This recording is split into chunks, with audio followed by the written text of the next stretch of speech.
الله أكبر لا إله إلا الله الله أكبر الله أكبر ولله الحمد الله أكبر الله أكبر الله أكبر لا إله إلا الله الله أكبر الله أكبر ولله الحمد. السلام علیکم ورحمۃ اللہ وبرکاتہ. نحمده ونصلی علی رسولہ الکریم. اما بعد فاعوذ باللہ من الشیطان الرجیم. بسم اللہ الرحمن الرحیم. رب اشرح لی صدری ویسر لی امری واحلل عقدۃ من لسانی یفقہوا قولی. لو أنزلنا هذا القرآن على جبل لرأيته خاشعا متصدعا من خشية الله وتلك الأمثال نضربها للناس لعلهم يتفكرون.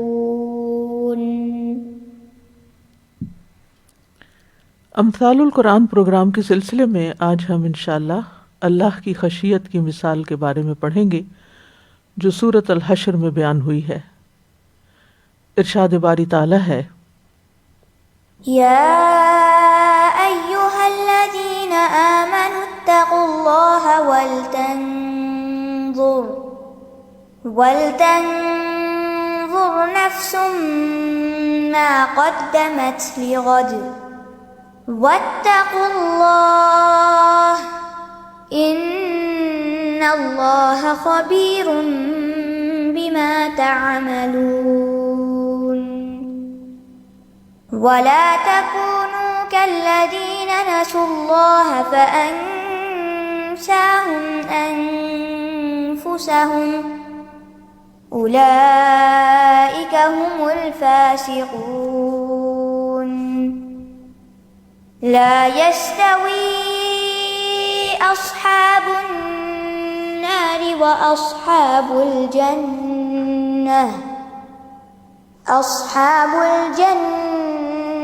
هم الفائزون. لو أنزلنا هذا القرآن على جبل لرأيته خاشعا متصدعا من خشية الله وتلك الأمثال نضربها للناس لعلهم يتفكرون.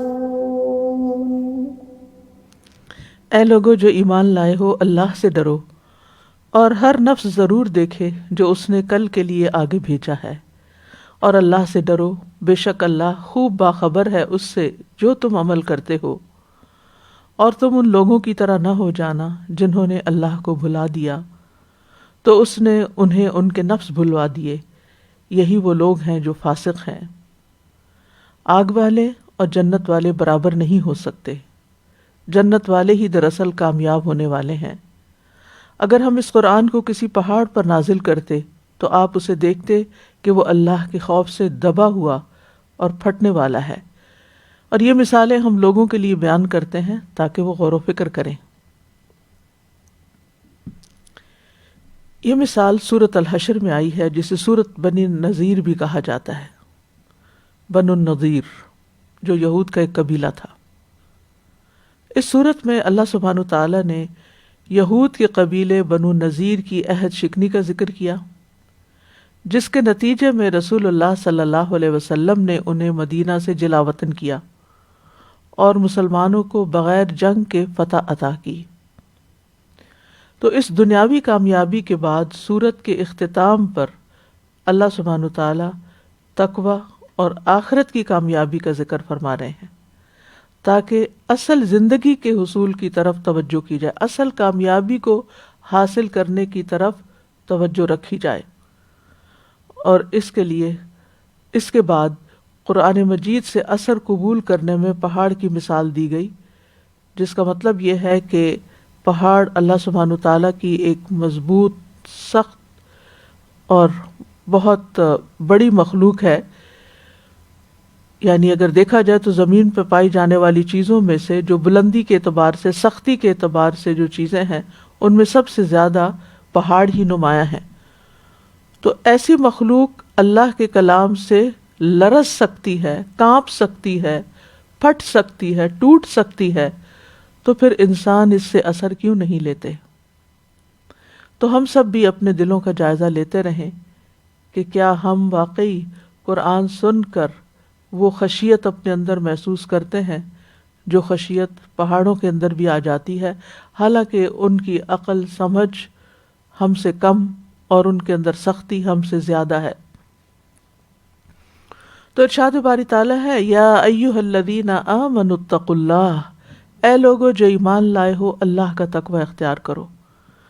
اللہ سبحانہ تعالیٰ مومنوں کو نصیحت کر رہے ہیں، اور چونکہ رمضان پروگرام کا یہ آخری پروگرام ہے تو اس کو ہم سب ایک نصیحت کے طور پر بھی لے رہے ہیں اللہ سبحانہ تعالیٰ کی طرف سے، کہ ہمیں صرف رمضان کے اندر نہیں بلکہ رمضان کے بعد بھی اور ہر حال میں ظاہر اور پوشیدہ اللہ کا تقوی اختیار کرنا چاہیے، اللہ سے ڈرتے رہنا چاہیے. جو اس نے ہم پر فرائض عائد کیے ہیں ان کی ادائیگی کا اہتمام کرتے رہیں، جن چیزوں سے روکا ہے ان سے بچتے رہیں، اور اس طرح نیک اعمال کے ذریعے ہم اللہ تعالیٰ کی نافرمانی سے بچیں اور پھر بالآخر اللہ کے عذاب سے محفوظ رہیں.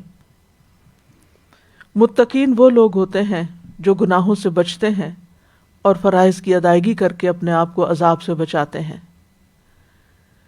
امام راغب کہتے ہیں کہ شریعت میں تقوی یہ ہے کہ نفس کی حفاظت ایسی چیز سے کی جائے جو گناہ میں ڈالتی ہو، یعنی کوئی بھی چیز جو گناہ میں ڈالنے والی ہو، گناہ کی طرف کھینچنے والی ہو، گناہ کے اندر پڑ جانے کا جس میں ڈر ہو، جس کی وجہ سے اس سے بھی بچا جائے.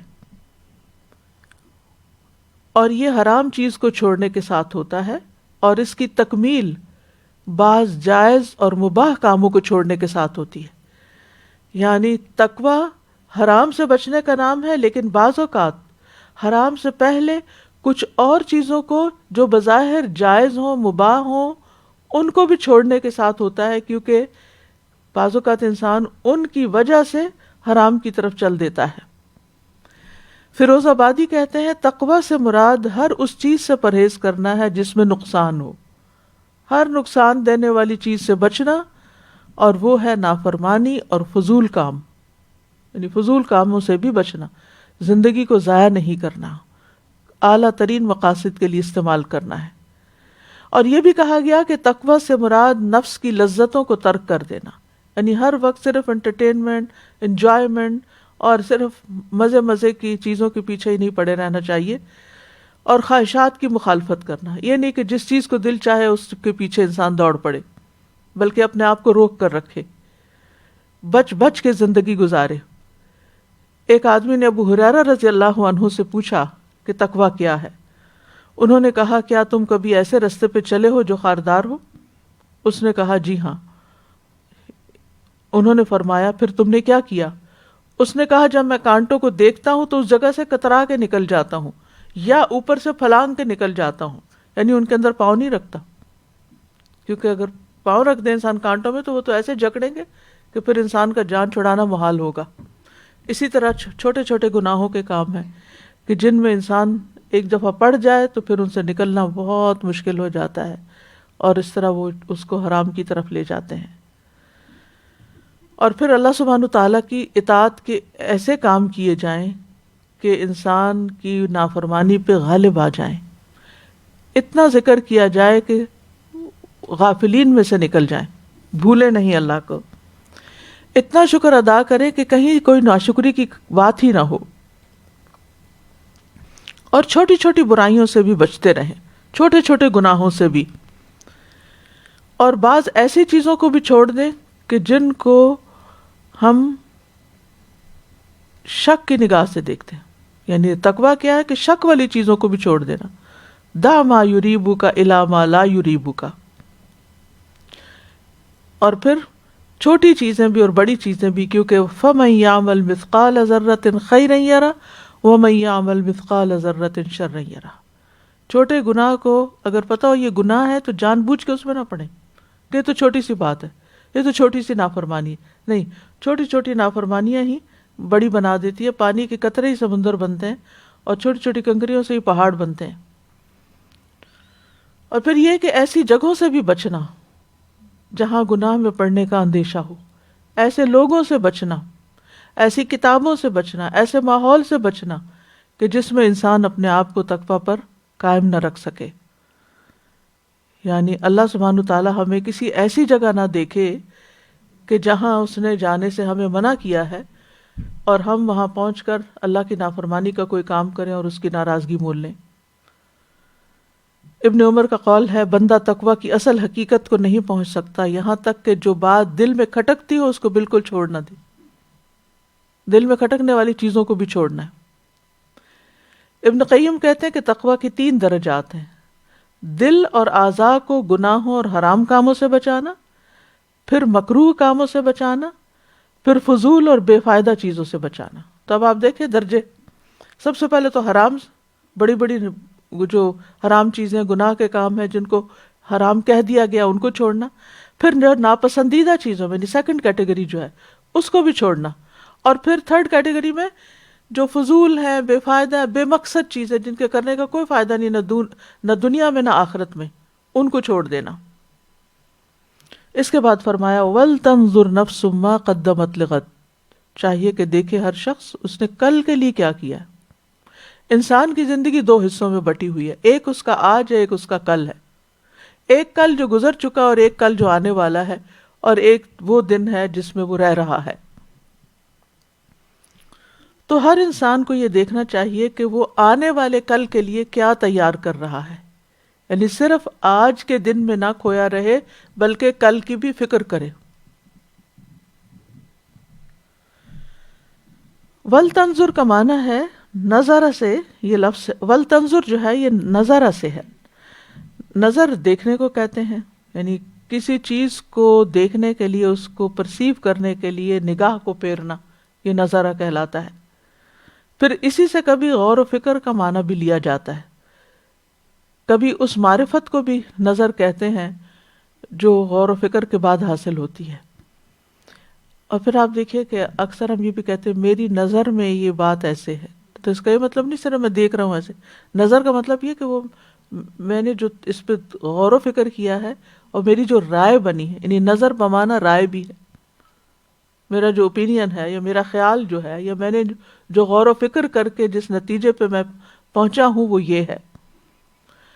وَلْتَنْظُرْ نَفْسٌ, اور نفسن سے مراد یہاں ہر نفس, ہر انسان, ہر جان کیا دیکھے, کس نتیجے پہ پہنچے, کس چیز میں غور و فکر کرے.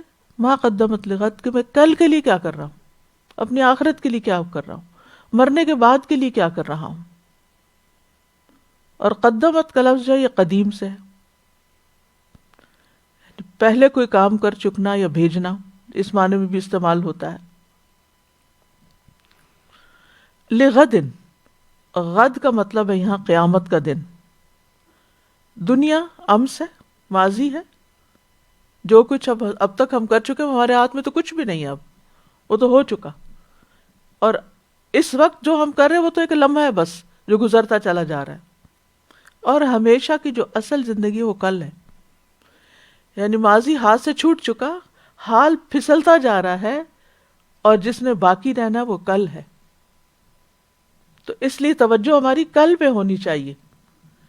ہماری مشکل کیا ہے, ہم جو ہاتھ سے جا چکا ہے اس پہ افسوس کرتے رہتے ہیں, اس پہ روتے رہتے ہیں, اس کا غم کھاتے رہتے ہیں. غم ہوتا ہی ماضی کا, میرے ساتھ فلاں نے ایسا کر دیا, میرے ساتھ فلاں ایسی بات کہہ گیا, مجھے فلاں نے مجھے ایسے دکھ دیے. کتنے ہی لوگ ہیں جن کی زندگی مزریبل ہو چکی ہے صرف اپنا ماضی سوچ سوچ کر.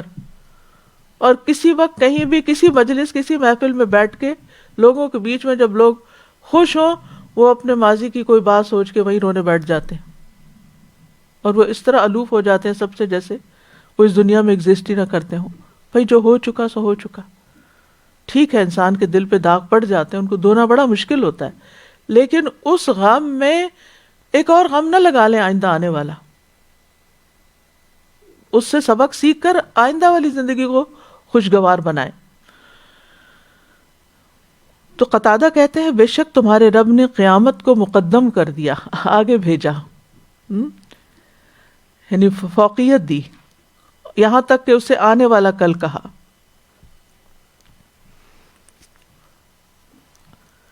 تو قیامت کے دن کو یہاں پر غد کہا گیا ہے. قتادہ کہتے ہیں تمہارا رب مسلسل قیامت کو قریب بتاتا ہے یہاں تک کہ اسے ایسے قرار دیتا ہے کہ یہ کل آنے والی, کل, ٹمورو. اور اس کا مقصد کیا ہوتا ہے کل کا ذکر کر کے, کہ اس سے دل کی اصلاح نفس کے محاسبے کے ساتھ ہوتی ہے کہ واقعی میں نے کیا کیا. اللہ سبحانہ وتعالیٰ فرماتے دیکھو کل کے لیے کیا کیا ہے, کیا تیاری کی ہے. مثلاً اگر کل کسی کا امتحان ہو تو اس نے کیا تیاری کی, کل اگر عید ہو تو کیا تیاری کی. ہر کل کی ہم تیاری کرتے ہیں جو دنیا میں. کل بچوں کی شادی کرنی, کل کا لفظ بولتے ہیں نا دنیا کے لیے, کل بچوں کی شادی کرنی ہے تو کیا بنے گا, کیا تیار کر کے رکھا ہوا ہے.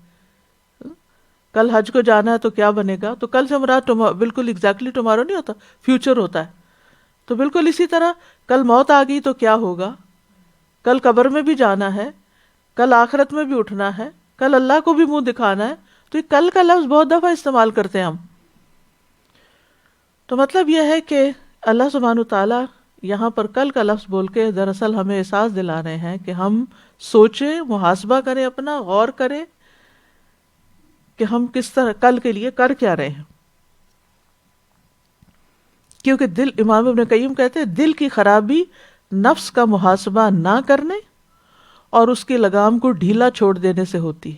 تب دل بگڑتا ہے جب انسان اپنے اوپر چیک نہیں رکھتا. اسی طرح یہ معنی بھی کیا گیا ہے کہ اس سے قبل کہ تم سے حساب لیا جائے تم اپنا محاسبہ خود کر لو. وَلْتَنْظُرْ نَفْسٌ مَا قَدَّمَتْ لِغَدٍ, جو آگے بھیج رہا نا اس کا حساب کتاب ہوگا. تو ذرا یہیں دنیا میں ہی بیٹھ کے دیکھ لو کہ کتنے گناہ کر کے بھیجے آگے, کتنی نافرمانیاں, کتنی حرام کاریاں, اب اس کا جواب کیسے دینا ہے.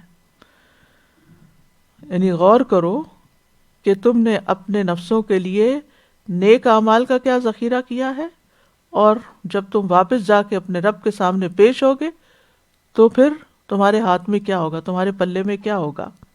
تم نے اپنے لیے نیکی آگے بھیجی ہے یا برائی آگے بھیجی ہے, کون سے اعمال آگے بھیجے ہیں, وہ جو اس کو کامیاب کرنے والے ہیں, نجات دلانے والے ہیں, یا وہ جو برے اعمال ہیں جو اس کو ہلاک کر دیں گے.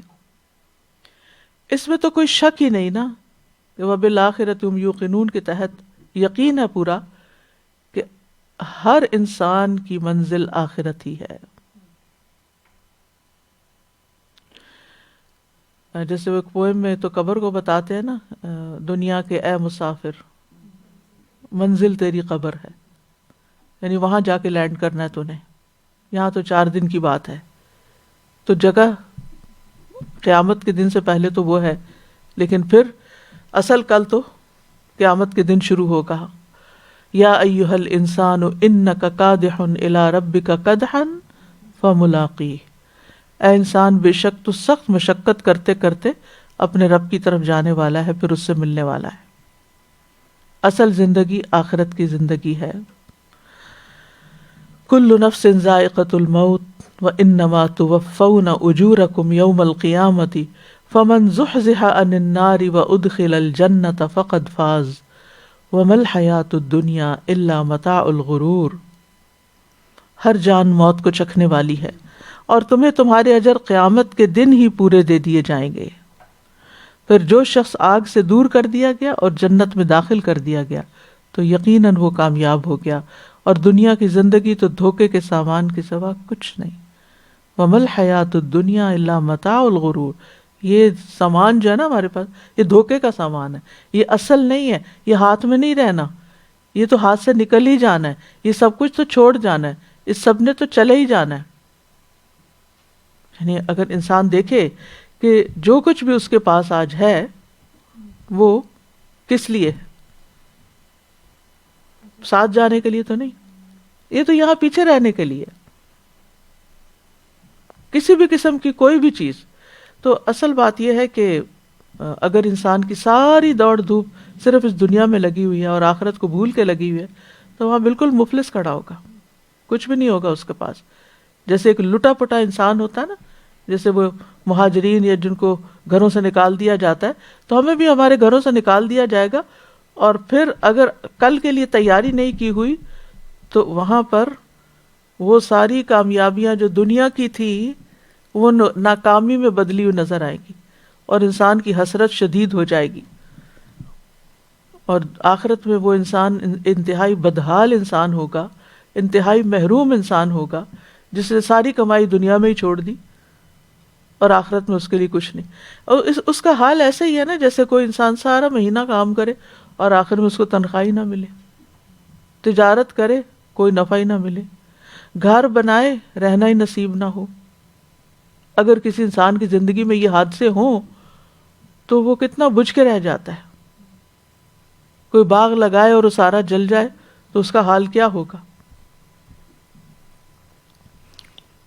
تو اس دنیا میں رہتے ہوئے انسان کو غفلت سے نکلنے کی ضرورت ہے.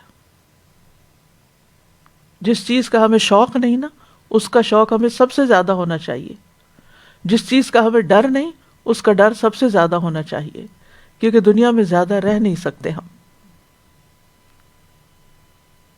تو سب سے زیادہ صحت مند وہ ہے جس کی صحت اللہ کی عبادت میں، اللہ کے راستے میں برباد ہوئی.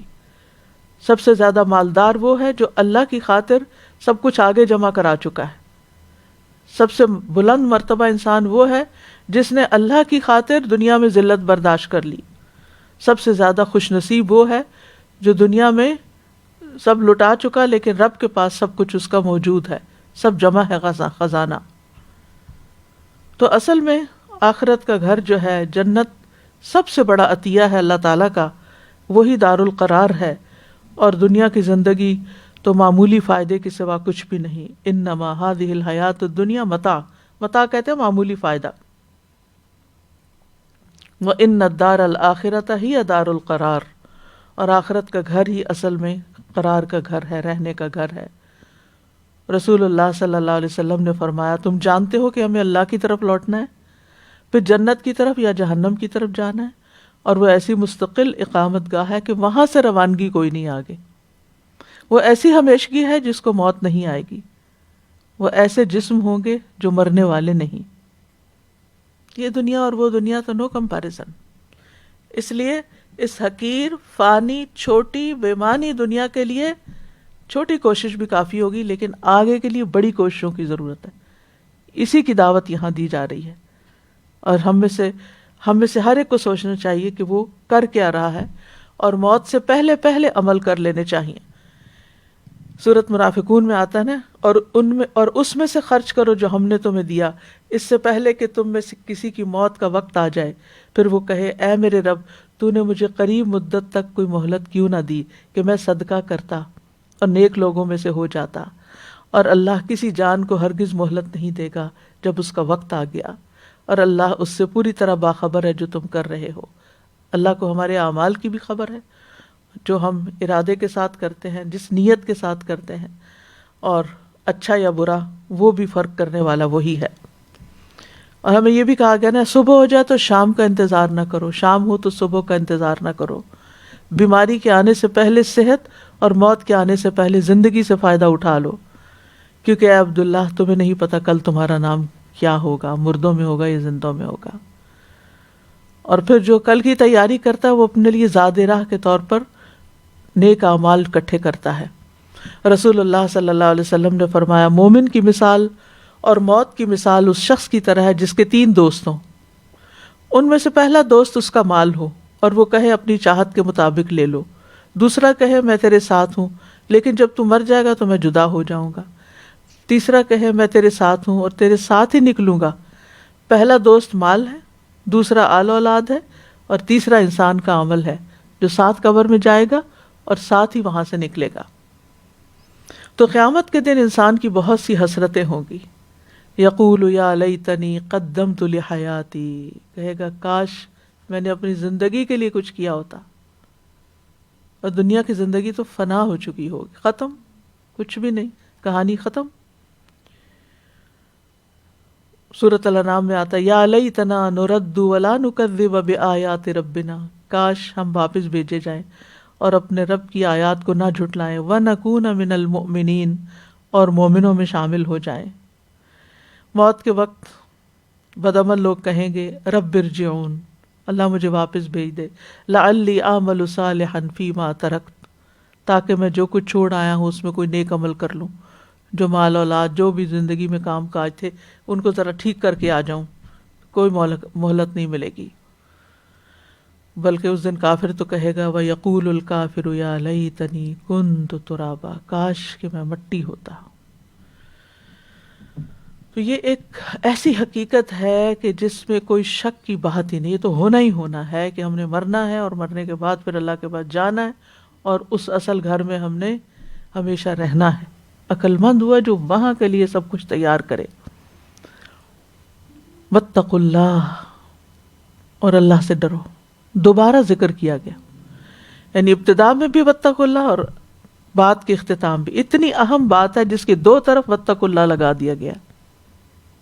یہ کام صرف وہی کر سکتا ہے بیچ والا جو تقوی والا ہوگا، اور یہاں دوسری دفعہ تاکید کے طور پر آیا ہے، یعنی جلدی کر لو، دیر نہ لگاؤ۔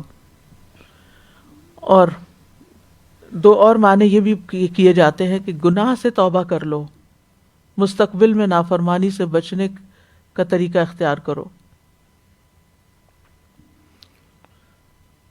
تو پہلے تقوی میں توبہ کا سبق ہے، اور دوسرے تقوی میں ان اعمال کے بارے میں جو تم کر رہے ہو اس کی فکر کرو۔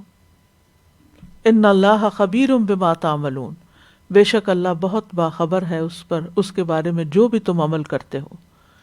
یعنی اللہ تعالیٰ تمہارے اعمال کو براہ راست دیکھ رہا ہے، خوب جانتا ہے تم کر کیا رہے ہو۔ کیونکہ بعض اوقات انسان اپنے آپ کو دھوکہ دیتا ہے نا، میں اچھا ہی کام تو کر رہا ہوں، میں قرآن کلاسز بھی اٹینڈ کرتا ہوں، میں اور نیکی کے کام بھی کرتا ہوں، یہ بھی نیکی ہے وہ بھی نیکی ہے، لیکن کیا واقعی یہ انف نیکیاں ہیں جو ہم کر رہے ہیں؟ ہم میں سے ہر ایک کو سوچنا چاہیے کیا یہ کافی ہے؟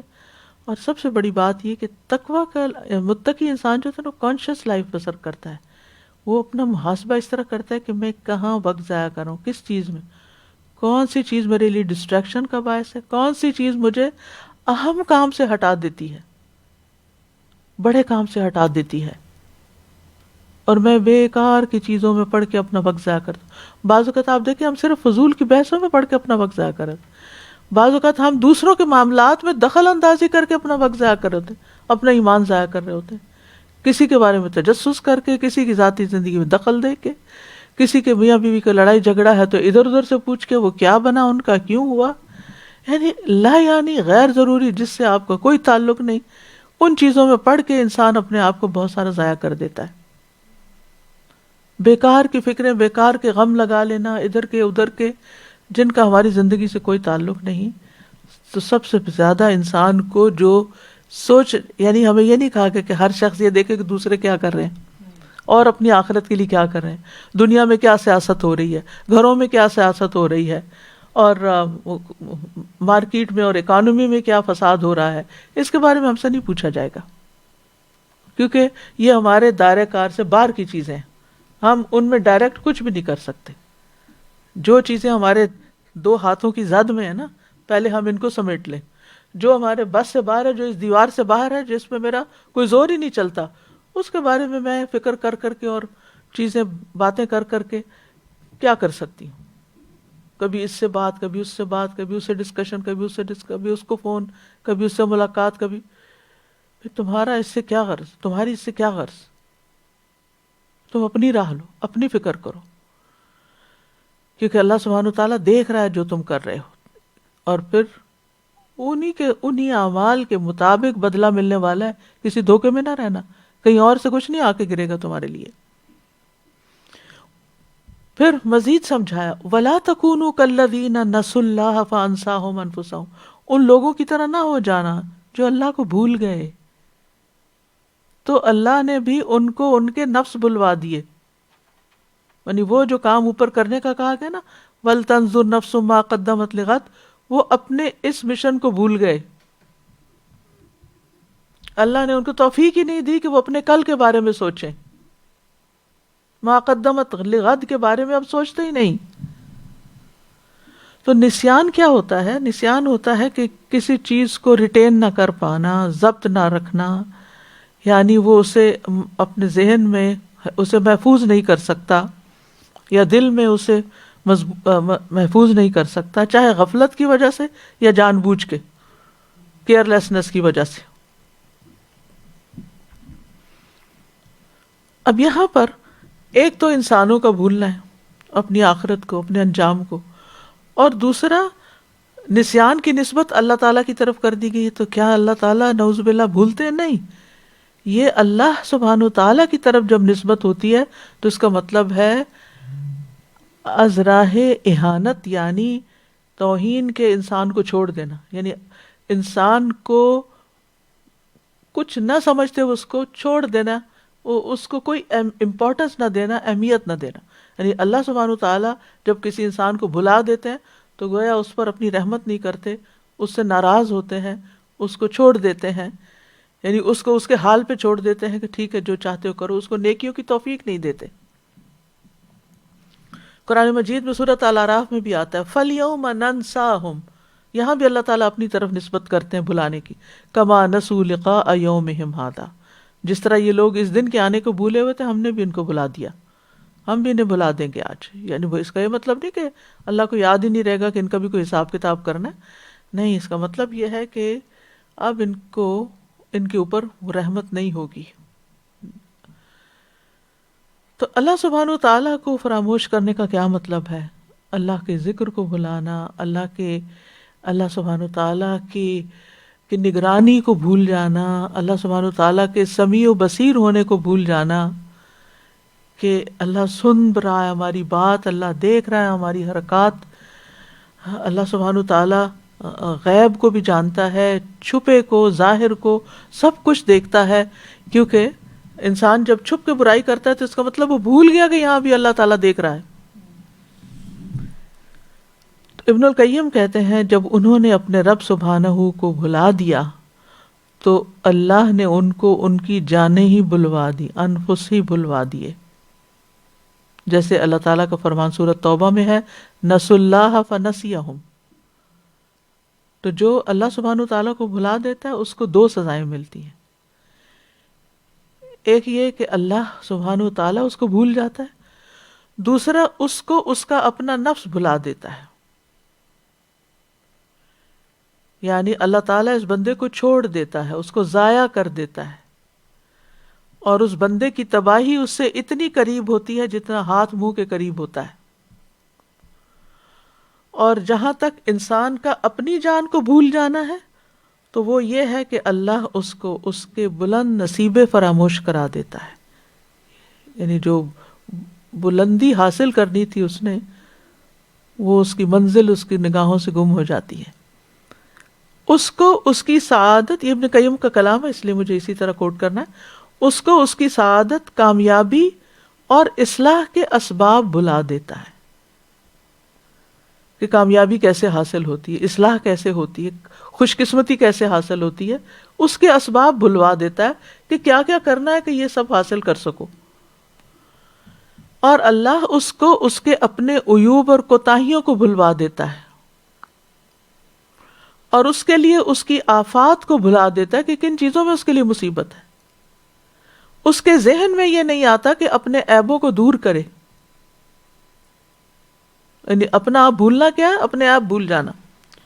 اور اللہ اس کو اپنے نفس کی اور دل کی بیماریاں اور تکالیف بھلوا دیتا ہے. اس کے دل میں یہ خیال نہیں آتا کہ وہ ان کا علاج کرے، اور وہ اپنی بیماریوں، نفس کی بیماریاں کیا ہیں؟ شہوات، لذہ اور شبہات اور حسد، بغض، نفاق. وہ بھول جاتا ہے کہ اسے اپنی ان بیماریوں کو ختم کرنا ہے، اس کی کوشش ہی نہیں کرتا. تو وَلَا تَكُونُوا كَالَّذِينَ نَسُوا اللَّهَ فَأَنسَاهُمْ أَنفُسَهُمْ. تو اللہ کو نہ بھولو، یعنی اللہ کے احکامات کو مت بھولو، جس کے نتیجے میں انسان نیک اعمال سے محروم ہو جاتا ہے. یہ ابن حبان کا قول ہے کہ جب انسان اللہ کے حکم کو چھوڑتا ہے تو پھر کیا ہوتا ہے؟ نیک عمل بھی نہیں ہوتا. آپ نے دین سیکھا ہی نہیں، آپ کریں گے کیا؟ دوسرا یہ کہ اللہ کے حق کو بھلانا، یہ بھی معنی کیا گیا، تو اللہ سبحانہ وتعالیٰ پھر ان کو ان کے نفس کا حق بھلوا دیتا ہے. یعنی جو اللہ کا حق بھولتا ہے اللہ اس کو بھول جاتا ہے، اور اس کے نفس کا حق جو ہونا چاہیے. ہمارے نفس کا کیا حق ہے؟ کہ ہم اس کو اچھے عمل کروائیں، اس کو جنت کے قابل بنائیں، اس کو جہنم سے بچائیں. تو یہ چیز انسان کو بھول جاتی ہے. تو مطلب یہ ہے کہ انسان سے وہ فائدے بھول جاتے ہیں جو کسی بھی کام کے کرنے کے ہوتے ہیں. مثلا نماز پڑھنے میں فائدہ ہے یا نہیں ہے، سب کہتے ہیں، لیکن جو نہیں پڑھتے وہ نماز کا فائدہ بھول جاتے ہیں، چاہے انہیں علم بھی ہو نماز فائدے کی ہے. گناہ کرتے وقت اللہ کو بھول جاتے ہیں، ان کو پتہ ہے گناہ نقصان دہ، حرام، جھوٹ بولنا نقصان دہ، لیکن وہ کیا کرتے ہیں کہ وہ پھر بھی جھوٹ بول لیتے ہیں. تو ان کو یہ احساس نہیں رہتا، اور پھر توبہ کرنا بھول جاتے ہیں. گناہ کرتے اور توبہ کرنا بھول جاتے ہیں. اسی طرح وہ خوشحالی میں اللہ کو بھول گئے تو اللہ نے سختی میں انہیں بھلا دیا. اب مثلاً یہ کہ صدقہ کرنا فائدہ مند ہے یا نہیں، سب کو پتہ نا، لیکن جب صدقے کا موقع آتا ہے تو ان کو بھول جاتا ہے یہ فائدہ مند ہے، لہٰذا وہ پیچھے رہ جاتے ہیں، وہ سوچ میں ہی پڑے رہتے ہیں، جو کرنا چاہیے وہ کرتے نہیں. سب کو پتہ ہے کہ قرآن کی تلاوت فائدہ مند ہے، لیکن اسے چھوڑ کے واٹس ایپ پہ بیٹھے رہتے ہیں، کوئی ویڈیو دیکھنا شروع کر دیتے ہیں. کیا ان کو نہیں پتا کہ یہ رمضان کی طاق رات ہے، اور اس وقت موبائل لے کے ویڈیو دیکھنے کی بجائے مجھے کوئی دعا کرنی چاہیے، کوئی استغفار کرنی چاہیے، لیکن ان کو بھولا ہوا ہے. یہ ہے بھلا دینا. انہوں نے اللہ کا ذکر بھلایا، اللہ نے بھی ان کو بھلوا دیا کہ اب تمہیں اس وقت کیا کرنا چاہیے. آپ دیکھیے، نیکی کرنے کے موقع پر نیکی کرنا یاد آ جانا، اس کی توفیق مل جانا، یہ بہت بڑی سعادت ہے کہ آپ کے پاس ایک اپرچونٹی آئی ہے اور آپ کا شرح صدر ہو جائے اور گریب کر لیں آپ اس کو کہ ہاں یہ موقع آ گیا نیکی کمانے کا، اب مجھے یہ نیکی کرنی ہے. وہ نیت کر لیتا ہے انسان، اور اس کا فائدہ کیا ہوتا ہے کہ یہ اللہ کی رحمت ہوتی ہے کہ اللہ تعالیٰ دل میں خیال ڈال دے کہ یہ کرنے کا کام ہے، کر لو، اور پھر توفیق دے دے کہ کر لے انسان، اور پھر مزید توفیق دے دے کہ اس کو سنبھال لے انسان اور اس میں ریاکاری نہ کرے. کہاں کہاں سے اللہ سبحانہ وتعالیٰ کیسی کیسی باتیں یاد کرا دیتا ہے. اور یہ بدبختی کی علامت ہوتی ہے کہ انسان کے سامنے لوگ بیٹھے نماز پڑھ رہے ہوں اور وہ بیٹھ کے سگریٹ پی رہا ہو پیچھے. ایسی مثالیں ہم دیکھتے ہیں نا کہ سارے فیملی گیدرنگز ہوتی ہیں، اور آپ نے دیکھا ہوگا کہ فیملی گیدرنگ میں جو ہے عید پہ اب پتہ نہیں ہوں گی کہ نہیں، لیکن عید پر، سمر میں، پارکس میں لوگ فیملیز اکٹھی ہوتی ہیں، ویسے کسی دعوت پہ، شادی پہ اکٹھے ہوتے ہیں. اب کیا ہوتا ہے، جو ذرا سے دیندار لوگ ہوتے ہیں وہ نماز کا بھی اہتمام کرتے ہیں، تو آپ دیکھتے ہیں کہ کچھ لوگ جماعت میں آ جاتے ہیں اور کچھ لوگ ادھر ادھر کھسک جاتے ہیں. کیا ان کو نہیں پتہ، توفیق نہیں ہو رہی نا اس نیکی کے کام میں شریک ہونے کی جو آنکھوں کے سامنے ہو رہا ہے، جس کا پتہ بھی ہے اس کی پوچھ ہونی ہے، اس کا حساب ہونا ہے. تو یہ ہے بھلانا اپنے آپ کو کہ اس دنیا میں جتنی بھی نیکیاں کمانے کی اپرچونٹیز ہیں وہ ان کو نظر ہی نہیں آتی، کر ہی نہیں پاتے. تو اللہ کو بھولنے کی وجہ سے انسان دراصل اپنے فائدوں سے محروم ہو جاتا ہے. نہ انسان علم نافع حاصل کرتا ہے، نہ عمل صالح کی اس کو توفیق ہوتی ہے، کیونکہ علم نافع اور عمل صالح کی طلب، اس کی محبت، اس کی معرفت، اس کی حرص ہی بھولی ہوئی ہے، شوق ہی نہیں ہے. اللہ رحم کرے. یعنی انسان کی عقل اس کی صحیح رہنمائی نہیں کرتی، انسان کا دماغ ہی نہیں کام کرتا، اس کا دل ہی اس کو راہ نہیں بتاتا، اور انسان ایسے کاموں میں لگ جاتا ہے جو اس کے لیے نقصان دہ ہوتے ہیں. نیک کام کرنے بھول گئے، استغفر اللہ استغفر اللہ، نیک کام کرنا بھول جائے انسان اور برے کاموں میں اس کا دل لگنے لگے اور اس طرف چل پڑے. پھر یہ کہ گناہ کے بارے میں پتہ ہوتے ہوئے اس کو نہ چھوڑے، نہ چھوڑنے کی کوشش کرے، اس پہ اڑا رہے. یعنی بعض علماء یہ بھی کہتے ہیں کہ ان کے گناہوں کی سزا گناہ کی صورت میں ہی دی گئی کہ ایک گناہ سے اور گناہوں میں ملوث ہو گئے. پھر اسی طرح اللہ کے ذکر سے روگردانی کے کچھ اور نقصان بھی ہیں. ان میں سے ایک یہ کہ شیطان انسان پہ غالب آ جاتا ہے، شیطان انسان کو جکڑ لیتا ہے، اپنی پارٹی میں شامل کر لیتا ہے. استحوذ علیہم الشیطان فانساہم ذکر اللہ اولئک حزب الشیطان. جو اللہ کا ذکر بھولے رہتے ہیں نا، وہ شیطان کا گروہ ہوتے ہیں. نماز بھلوا دیتا ہے، اللہ کا ذکر بھلوا دیتا ہے، لہو و لعب میں غافل کر دیتا ہے، شراب اور جوئے وغیرہ کے لت ڈال دیتا ہے. انسان خواہشات کے پیچھے چلنے لگتا ہے، زندگی میں تنگی آنے لگتی ہے. من اعرض عن ذکری ومن اعرض عن ذکری فإن له معیشۃ ضنکا. دل تنگ، حالات تنگ، ہر چیز میں تنگی اور گھبراہٹ اور پریشانی. اسی طرح حدیث میں آتا ہے کہ اللہ کی عبادت سے اگر انسان روگردانی کرتا ہے تو اس کے فقر میں اضافہ ہو جاتا ہے. پھر اسی طرح اگر کوئی اللہ کی یاد اختیار کرتا ہے تو اس کی زندگی آسان ہو جاتی ہے، اور جب اعراض کرتا ہے تو پریشانیاں، غم اور مشقتیں نصیب میں ہوتی ہیں. ابن قیم کہتے ہیں جب انسان صبح اور شام کرے اور اس کی پریشانی صرف ایک اللہ کی ذات ہو کہ وہ راضی ہو جائے مجھ سے، تو اللہ تعالیٰ اس کی ساری ضرورتیں اپنے ذمے لے لیتا ہے، اور ہر وہ چیز جو اسے پریشان کرے اسے بھی اپنے ذمے لے لیتا ہے، اور اس کے دل کو اپنی محبت کے لیے، اس کی زبان کو اپنے ذکر کے لیے، اور اس کے اعضاء کو اپنی اطاعت کے لیے فارغ کر دیتا ہے. اگر وہ صبح شام اس حال میں کرے کہ دنیا ہی اس کی پریشانی ہو تو اللہ اس کی پریشانی، غم اور تکلیفوں کو اس کے اوپر لاد دیتا ہے اور اسے اس کے نفس کے حوالے کر دیتا ہے. اس کے دل کو اپنی محبت سے مخلوق کی محبت کی طرف پھیر دیتا ہے. اس کی زبان کو اپنے ذکر سے ہٹا کر لوگوں کے ذکر کی طرف لگا دیتا ہے. اس کے اعضاء کو اپنی اطاعت سے ہٹا کر لوگوں کی خدمت میں لگا دیتا ہے. یعنی نماز پڑھنے کا اس کو کوئی فکر نہیں رہتی، بلکہ وہ اور دنیا کے کاموں میں ہی لگا رہتا ہے. شاپنگ کا شوق، ادھر جانا ادھر جانا، لوگوں کی آنکھوں کا تارا بننا. تو وہ اس طرح مشقت اٹھاتا ہے جس طرح جنگلی جانور دوسروں کی خدمت میں مشقت اٹھاتا ہے. وہ اس بھٹی کی طرح ہو جاتا ہے جس کے پیٹ میں ہوا بھر دی جاتی ہے، پھر اس کی پسلیوں سے اس ہوا کو دوسروں کے فائدے کے لیے نچوڑ دیا جاتا ہے.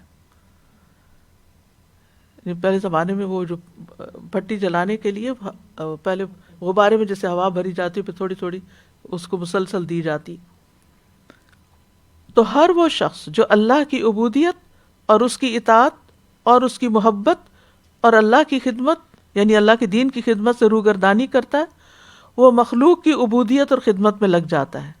اس کا یہ مطلب نہیں کہ بندوں کی خدمت منائے، اس کا مطلب جو اللہ کی خاطر نہیں ہوتی، جو صرف دکھاوے کی ہوتی ہے. اور قیامت کے دن آپ جانتے ہیں کہ اللہ کو بلانے والوں کا انجام کیا ہوگا. کہ اللہ تعالیٰ ان سے کہہ دے گا کہ جس طرح تو نے مجھے بلایا آج میں تمہیں بلا رہا ہوں. اولئک هم الفاسقون، یہی لوگ تو دراصل فاسق ہیں.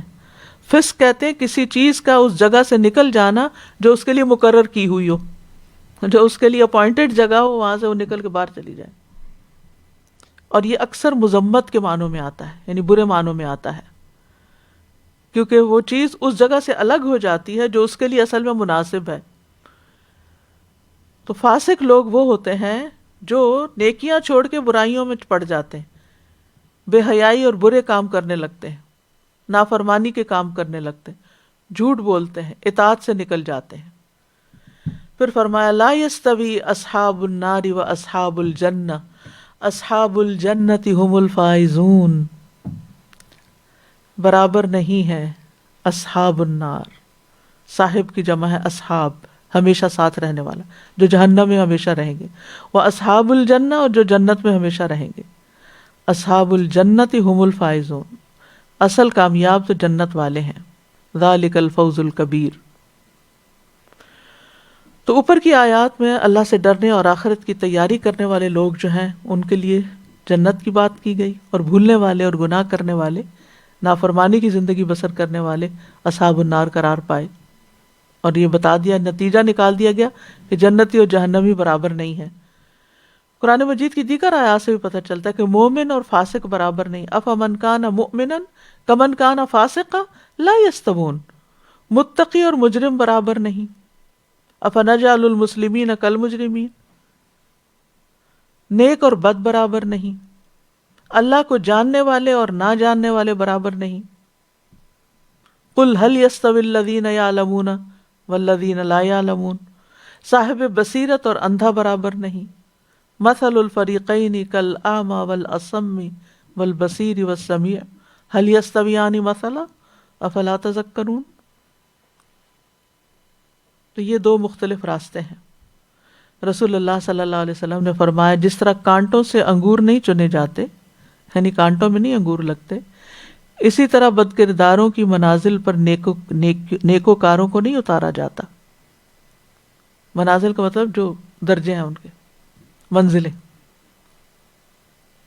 بس تم جس راستے پہ چلنا چاہتے چلو، لیکن یاد رکھو جو راستہ اختیار کرو گے اسی پر چلنے والوں کے پاس پہنچ جاؤ گے۔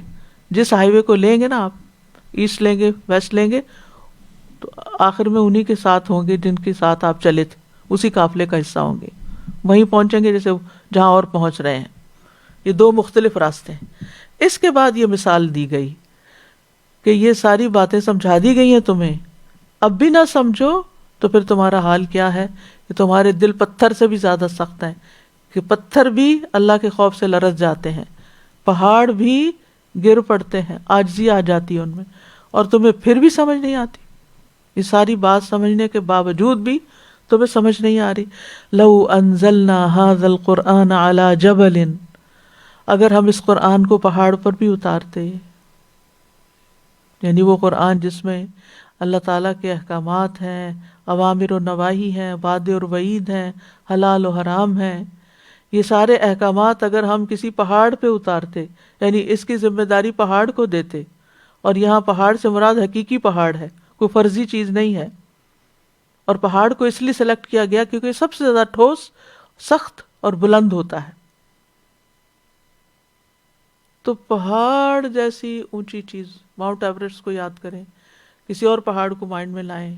اگر آپ کے ذہن میں کچھ، کہیں کبھی آپ پہاڑی علاقوں میں گئے اور آپ نے دیکھا ہو کہ کتنے دور دور تک سلسلے پھیلے ہوئے ہوتے ہیں، یعنی یوں نہیں ہوتا کہ ایک ایک پہاڑ الگ کھڑے جیسے درخت کھڑے ہوتے ہیں۔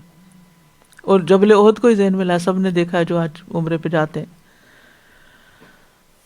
تو مطلب یہ ہے کہ اگر قرآن پہاڑ کو دیا جاتا، پہاڑ پر نازل ہوتا، لرأیتہ خاشعا، تو تم اس میں خشوع دیکھتے، پہاڑ کے اندر خشوع آ جاتا۔ متصدعاً، وہ اپنی بڑائی اونچائی چھوڑ دیتا، ٹکڑے ٹکڑے ہو جاتا، گر جاتا، ریزہ ریزہ ہو جاتا۔ کس سے؟ من خشیت اللہ، اللہ کی خشیت سے، یعنی اس کے اندر خشوع آتا، جھک جاتا، اس کا بلند حصہ زمین کی طرف گرتا۔ اور متصدع کا لفظ صدع سے ہے، یعنی اس کا مطلب ہے تشقق، پھٹ جانا، پھٹ کے ٹوٹ کے گر پڑنا۔ اور خشیت اس خوف کو کہتے ہیں جو کسی کی عظمت کی وجہ سے دل پہ طاری ہو جائے۔ کبھی آپ کے دل پہ ایسا خوف، یاد کیجئے کوئی بری خبر سن کے یا کوئی ایسی بات سن کے آیا ہو کہ آپ کا دل آپ کے قابو میں نہ ہو، آپ اپنی مٹھیاں بھیج رہے ہوں، یعنی دل ہے کہ تیزی سے دھڑکتا ہی چلا جا رہا ہے۔ کوئی ایسی کیفیت یاد کیجئے کہ اچانک کسی ایسی چیز سے واسطہ پڑا کہ جس سے دل کانپ اٹھے اور وہ اپنی جگہ قرار ہی نہیں پکڑ رہا تھا، تو ایسے ہی خشیت ہوتی ہے۔ اب دیکھیے، اگر میں کیفیت یاد اس لیے کرا رہی ہوں، اس سے کمپیریزن کریں کہ کبھی قرآن پڑھتے ہوئے ایسے دل کانپا، پھر تو پہاڑ ہی ہم سے اچھا ہوا نا۔ پورا رمضان میں ہم نے کم از کم ایک قرآن تو پڑھا ہی ہوگا، یا تراویح میں سنا ہوگا، یا پھر زیادہ بھی پڑھے ہوں گے، کیونکہ کچھ لوگوں نے ایک سے زیادہ دفعہ بھی ختم کیا۔ ہم میں سے ہر ایک اپنے آپ سے پوچھے، وَلْتَنْظُرْ نَفْسٌ مَا قَدَّمَتْ لِغَدٍ، ہمارے دلوں پر کتنی خشیت طاری ہوئی، کتنی دفعہ قرآن پڑھتے ہوئے آنسو بہہ پڑے، کتنی دفعہ تراویح میں لرز اٹھے۔ کتنی دفعہ اندر جسم کے کوئی رونگٹے کھڑے ہوئے، کوئی کیفیت بدلی. ہم سب اپنا محاسبہ کریں، کیونکہ وہ کیفیات تو ہم خود ہی محسوس کر سکتے ہیں نا، کوئی اور تو ہمارے لیے نہیں کرے گا.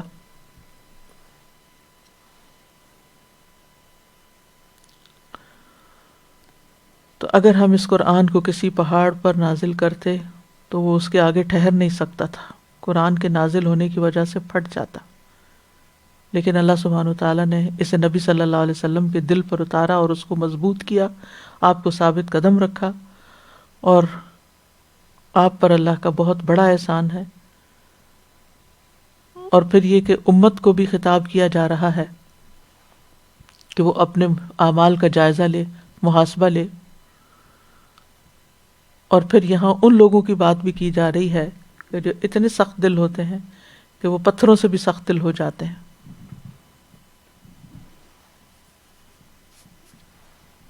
اور یہ بات بھی پتہ چلتی ہے کہ پہاڑ انسانوں سے زیادہ اللہ کی تعظیم بجا لاتے ہیں، وہ زیادہ ریسیپٹیو ہیں، حالانکہ زیادہ سخت ہیں. تو انسان کا دل کیوں نہیں نرم پڑتا کہ ان کے اندر عاجزی آئے، ان کے اندر اللہ کی عظمت آئے، ان کے دل اللہ کی عظمت کے آگے جھک جائیں، اللہ کے خوف سے پٹ جائیں. یہ بات تو ہم اکثر سنتے رہتے ہیں نا کہ فلاں نے اپنے بچے کی حادثے کی خبر سنی تو ہارٹ اٹیک ہو گیا اس کو، فلاں کا کاروبار گیا تو ہارٹ اٹیک ہو گیا. ایسی خبریں بھی کبھی سنی ہے کہ فلاں کے دل پہ اللہ کا ایسا خوف آیا کہ اس کا دل پھٹ گیا.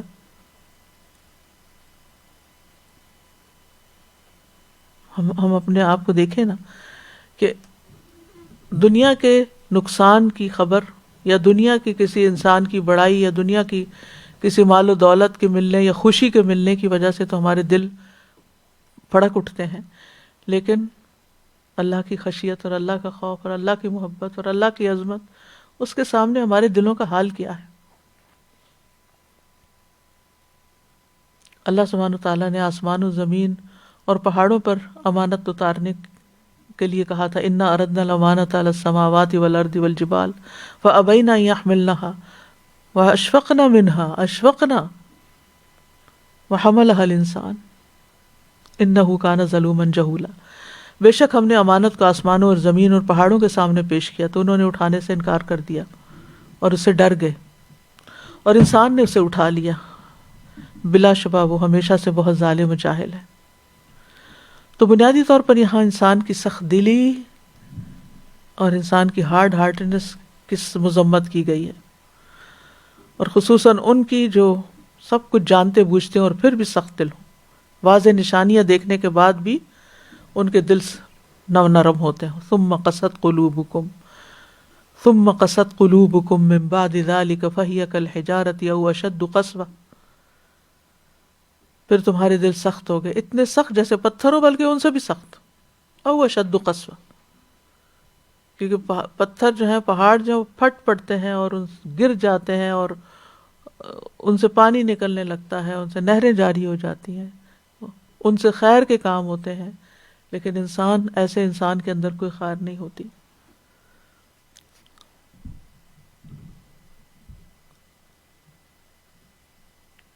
وَتِلْكَ الْأَمْثَالُ نَضْرِبُهَا لِلنَّاسِ لَعَلَّهُمْ يَتَفَكَّرُونَ. اور یہ مثالیں ہم لوگوں کے لیے بیان کرتے ہیں تاکہ وہ غور و فکر کریں،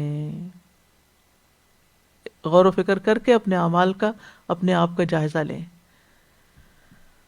تو اس مثال کا مطلب یہ ہے کہ اگر پہاڑوں جیسی عظیم مخلوق اللہ تعالی کی عطا کردہ سمجھ، عقل، شعور جتنا بھی ان کو دیا، اس کے مطابق وہ بہترین جواب دیتی ہے، تو جو عقل انسان کو دی گئی ہے اس کا وہ کیا استعمال کر رہا ہے، وہ اللہ کا کتنا فرما بردار ہے.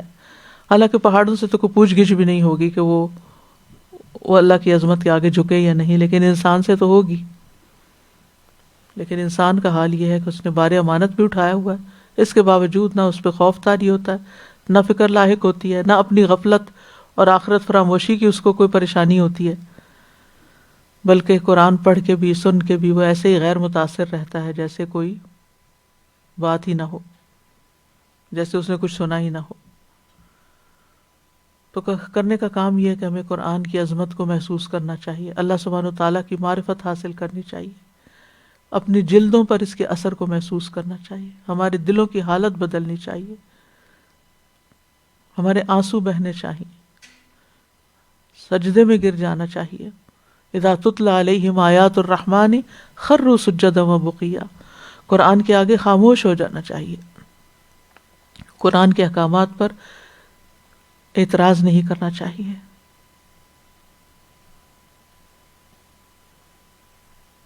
اللہ کا تقوی اختیار کرنا چاہیے۔ یہی تقوی جو ہے یہ دراصل انسان کو اس قابل بناتا ہے کہ اللہ کی بات کو محسوس کر سکے اور پوری طرح لے سکے اور اس کو سمجھ سکے، اس سے ہدایت حاصل کر سکے۔ اپنے کل کی ہمیں فکر ہونی چاہیے اور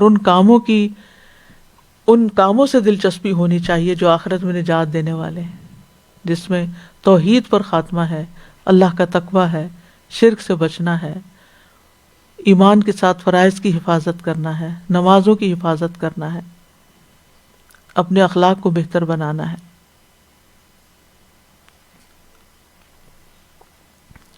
زبانوں کی حفاظت کرنا ہے، اللہ کو یاد رکھنا ہے۔ وَلَا تَكُونُوا كَالَّذِينَ نَسُوا اللَّهَ فَأَنسَاهُمْ أَنفُسَهُمْ۔ کوئی چیز ہمیں اللہ کی یاد سے غافل نہ کرے۔ سورۃ نور میں اللہ تعالیٰ ان لوگوں کی صفت بیان کرتے ہیں، رجال لا تلہیہم تجارۃ ولا بیع عن ذکر اللہ واقام الصلاۃ وایتاء الزکاۃ یخافون یوما تتقلب فیہ القلوب والابصار۔ وہ مرد جنہیں اللہ کے ذکر سے اور نماز قائم کرنے اور زکوٰۃ دینے سے نہ کوئی تجارت غافل کرتی ہے، نہ کوئی خرید و فروخت۔ وہ جہاں بھی ہو ان کا دل اللہ کی طرف ہوتا ہے، اللہ کی یاد میں ہوتا ہے، اور جو ہی فرض ادا کرنے کا وقت آئے فوراً فرض کی ادائیگی کی طرف چل پڑتا ہے۔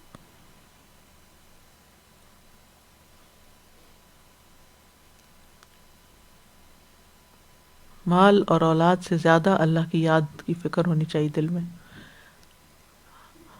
ہم میں سے ہر ایک ضرور اپنا جائزہ لے، اپنے اوپر خود نظر رکھ کے دیکھے کہ زیادہ تر ہم کیا سوچتے رہتے ہیں، ہماری سیلف ٹاک کیا ہوتی ہے، ہمارے دماغ پہ کیا چھایا ہوا ہے، کس فکر میں ہم ہر وقت مبتلا رہتے ہیں۔ یہ فکر آخرت ہے یا پھر یہ فکر دنیا ہے؟ کمپیریزن کرتے رہا کریں، جہاں دنیا کا غم زیادہ آنے لگے اس کو آخرت کی طرف موڑ دیں، جہاں دنیا کی فکر زیادہ ہونے لگے فکر کو دوسری طرف مولڈ کر دیں، اور جب فرائض کی ادائیگی کا وقت ہو تو ہر چیز سے علیحدہ ہو جائیں۔ اسود کہتے ہیں میں نے عائشہ رضی اللہ تعالیٰ عنہا سے پوچھا نبی صلی اللہ علیہ وسلم اپنے گھر میں کیا کرتے تھے؟ انہوں نے کہا نبی صلی اللہ علیہ وسلم اپنے گھر والوں کے کام کاج یعنی ان کی خدمت کیا کرتے تھے، وہاں بھی فارغ نہیں بیٹھتے تھے باہر کی اتنی ذمہ داریوں کے باوجود، اور جب نماز کا وقت ہوتا تو فوراً کام چھوڑ کر نماز کے لیے دوڑ پڑتے تھے۔ خرج الی الصلاۃ، پھر گھر میں نہیں بیٹھے رہتے تھے۔ تو انسان جب اللہ سے محبت کرتا ہے اور اس بات کی فکر رکھتا ہے کہ ایک دن اللہ کے سامنے جا کے کھڑے ہونا ہے، ملاقات ہونی ہے، تو پھر وہ اللہ کو نہیں بھولتا۔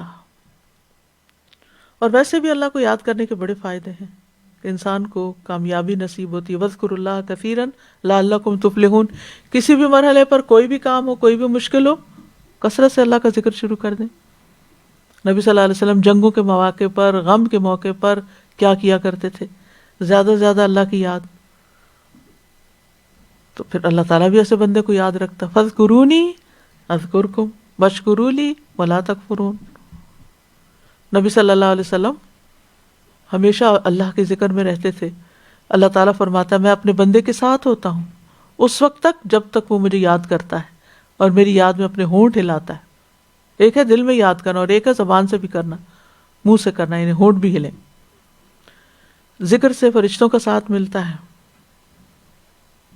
سکینت نازل ہوتی ہے۔ الا بذکر اللہ تطمئن القلوب۔ پھر یہ کہ اللہ کی خشیت اختیار کرنی چاہیے۔ کس چیز کا شور؟ Okay no problem. پھر یہ انبیاء کی صفت ہے، فرشتوں کی صفت ہے.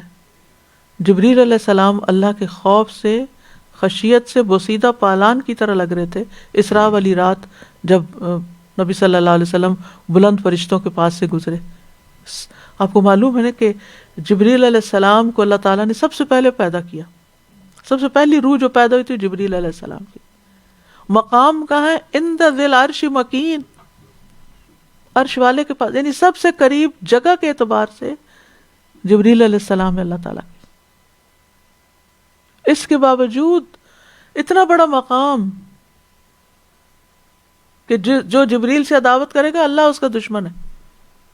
اتنا بڑا مقام ہونے کے باوجود وہ اللہ سے اس طرح ڈرتے ہیں جیسے ایک معمولی سی چیز ہو.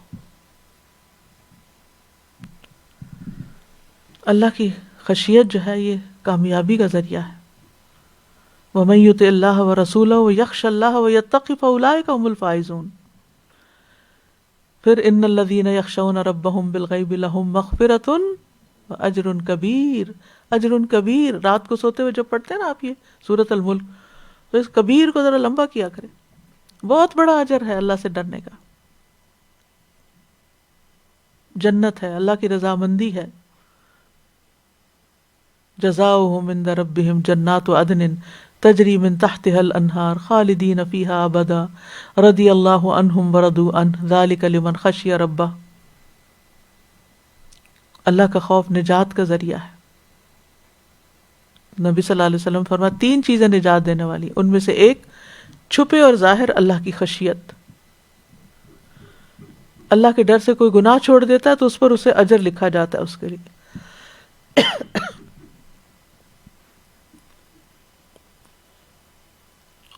ہر وقت اس بات کا احساس کہ اللہ دیکھ رہا ہے، یہ خشیت کی علامت ہوتی ہے.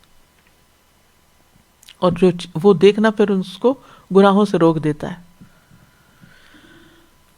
تو کرنے کے کام یہی ہے کہ ہمیں اللہ کا تقوی اختیار کرنا ہے، آخرت کی فکر کرنی ہے، اس کی تیاری کرنی ہے، اللہ کی یاد سے غافل نہیں ہونا، اٹھتے بیٹھتے اللہ کا ذکر کرتے رہنا ہے، فرائض کو وقت پر ادا کرنا ہے. رمضان نے ایک اچھی ٹریننگ کر دی، پھر بہت سی عبادات کی عادت ہو گئی، اب اس عادت کو چھوڑنا نہیں. جنت میں لے جانے والے کاموں کی طرف توجہ کرنی ہے، جہنم میں جانے والے کاموں سے بچنا ہے.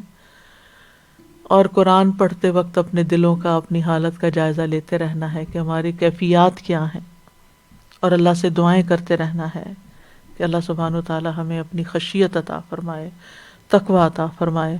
اللہم انی اسألک الہدی والتقی والعفاف والغنی. اللہم آت نفسی تقواہا وزکیہا انت خیر من زکاہا انت ولیہا ومولاہا. اللہم انی اعوذ بک من علم لا ینفع ومن قلب لا یخشع ومن نفس لا تشبع ومن دعوت لا یستجاب لها. اللہم اقسم لنا من خشیتک ما یحول به بیننا وبین معصیتک ومن طاعتک ما تبلغنا به جنتک ومن الیقین ما تہون به علینا مصیبات الدنیا ومتعنا بأسماعنا وأبصارنا وقواتنا ما أحييتنا واجعله الوارث منا واجعل ثأرنا على من ظلمنا وانصرنا على من عادانا ولا تجعل مصيبتنا في ديننا ولا تجعل مصيبتنا في ديننا ولا تجعل الدنيا أكبر همنا ولا مبلغ علمنا ولا تسلط علينا من لا يرحمنا. رب اعنی ولا تعن علی وانصرنی ولا تنصر علی وامکر لی ولا تمکر علی واہدنی ویسر الہدی الی وانصرنی علی من بغی علی. اللہم اجعلنی لک شاکرا لک ذاکرا لک راہبا لک متباعا الیک مخبتا اواہا منیبا. رب تقبل توبتی واغسل حوبتی واجب دعوتی وثبت حجتی واہد قلبی واہد قلبی واہد قلبی وسدد لسانی واسلل سخیمۃ قلبی. ربنا آتنا فی الدنیا حسنہ وفی الآخرۃ حسنہ وقنا عذاب النار. ربنا لا تزغ قلوبنا بعد إذ هديتنا وهب لنا من لدنك رحمة إنك أنت الوهاب ربنا لا تؤاخذنا إن نسينا أو أخطأنا ربنا ولا تحمل علينا إصرا كما حملته على الذين من قبلنا ربنا ولا تحملنا ما لا طاقة لنا به واعف عنا واغفر لنا وارحمنا أنت مولانا فانصرنا على القوم الكافرين یا حی یا قیوم برحمتک نستغیث۔ یا رب العالمین تو ہم سے اس پروگرام کو قبول فرما، کمی کوتاہی کو معاف فرما، اور جو چیز تیری رضا کے مطابق ہوئی ہے تو اسے بہترین قبولیت عطا فرما۔ اللہ ہم سب کے دلوں میں نور بھر دے، ہماری زندگیوں سے نور سے معمور کر دے۔ یا اللہ ہمیں ہر طرح کے دکھ، تکلیف، پریشانی، بیماری سے محفوظ رکھ، ہماری نسلوں کو، ہماری اولادوں کو، ہمارے دوستوں کو، ہمارے ساتھیوں کو، ہمارے والدین کو، ہمارے استادوں کو، یا اللہ سب کو، ہمارے سارے محسنین کو اپنی رحمتوں سے ڈھانپ لے، ان پر اپنی برکتیں نازل فرما۔ یا اللہ ہم سب کے بچوں کو ہدایت عطا فرما۔ یا اللہ تو ہمیں کل کی فکر دے دے، ہمیں کل کے لیے تیاری کی توفیق دے دے، ہمیں اپنا تقوی عطا کر دے یا رب العالمین۔ تو ہم تجھ سے وہ ساری دعائیں مانگتے ہیں جو محمد صلی اللہ علیہ وسلم نے مانگی، اور ہر اس چیز سے تیری پناہ میں آتے ہیں جو محمد صلی اللہ علیہ وسلم نے جس سے پناہ مانگی۔ یا اللہ تو ہم سے راضی ہو جا۔ اللہ کووڈ کی تکلیف کو دور کر دے، جو بیمار ہیں انہیں صحت عطا کر دے، جو پریشان حال ہیں، جو مالی معاملات میں پریشان ہیں، جو کسی بھی پریشانی کا شکار ہے، یا اللہ ان کی ساری پریشانیاں دور کر دے۔ اللہ تو امن و امان بحال کر دے۔ یا اللہ تو ہمارے حال پہ رحم کر دے اور بری بیماریوں سے محفوظ رکھنا۔ ربنا تقبل منا انک انت السمیع العلیم وتب علینا انک انت التواب الرحیم، وصلی اللہ تعالی علی خیر خلقہ محمد وعلی آلہ واصحابہ واہل بیتہ اجمعین برحمتک یا ارحم الراحمین۔ سبحانک اللہم وبحمدک اشہد ان لا الہ الا انت استغفرک واتوب الیک۔ اللهم صل على محمد وعلى آل محمد كما صليت على إبراهيم وعلى آل إبراهيم إنك حميد مجيد۔ اللهم بارك على محمد وعلى آل محمد كما باركت على إبراهيم وعلى